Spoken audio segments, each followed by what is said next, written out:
Visakha Gajuwaka minor బాలికపై అత్యాచార యత్నం ఫోక్సో కేసు నమోదు చేసిన మల్కాపురం పోలీసులు మైనర్ బాలిక సోషల్ మీడియాలో పరిచయం చేసుకున్న దమ్ము హరిసాయి.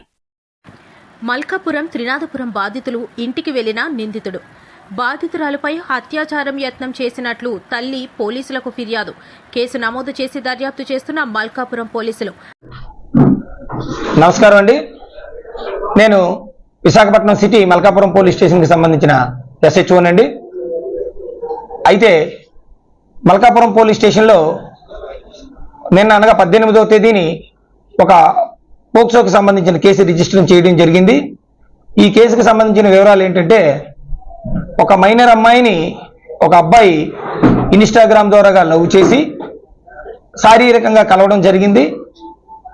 అందువల్ల ఈ అమ్మాయికి సంబంధించిన ఫ్యామిలీ మెంబర్స్ పోలీస్ స్టేషన్కి వచ్చి మైనర్ అమ్మాయిని మాయ మాటలతో చెప్పి, ప్రేమ పేరు చెప్పి ఇలా శారీరకంగా కలిసి ఆమె బంగారు భవిష్యత్తు నాశనం చేయడం జరిగిందని చెప్పేసి కంప్లైంట్ ఇవ్వడం జరిగింది.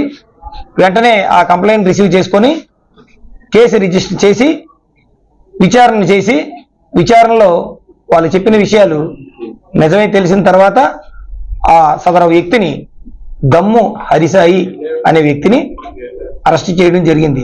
అయితే ఈ కేసుకు సంబంధించిన ట్విస్ట్ ఏంటంటే, అమ్మాయికి 16.5 సంవత్సరాలు, అబ్బాయికి కూడా 18.5 సంవత్సరాలు.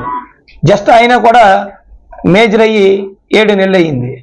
అందువల్ల ఏంటంటే, పోలీస్ డిపార్ట్మెంట్ తరఫున ముఖ్యంగా మైనర్లకి, విద్యార్థుల తల్లిదండ్రులకి, పిల్లలందరి తల్లిదండ్రులకి మేము విజ్ఞప్తి చేసేది ఏంటంటే, పిల్లల్ని సెల్ ఫోన్లు ఇచ్చినప్పుడు సోషల్ మీడియాకి దూరంగా ఉంచండి.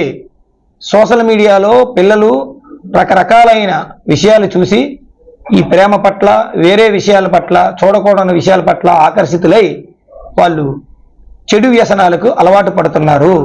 దయచేసి తల్లిదండ్రులందరూ కూడా పిల్లల్ని అదుపులో పెట్టి ఈ సోషల్ మీడియా పట్ల ఆకర్షితులు కాకుండా చూసి వాళ్ళ మంచి చదువుకునేటట్లు, వాళ్ళ బంగారు భవిష్యత్తు ఆశలన్నీ కూడా సాకారం అయ్యేటట్లు మీరు సహకరిస్తారని కోరుతూ సెలవు తీసుకుంటున్నాను.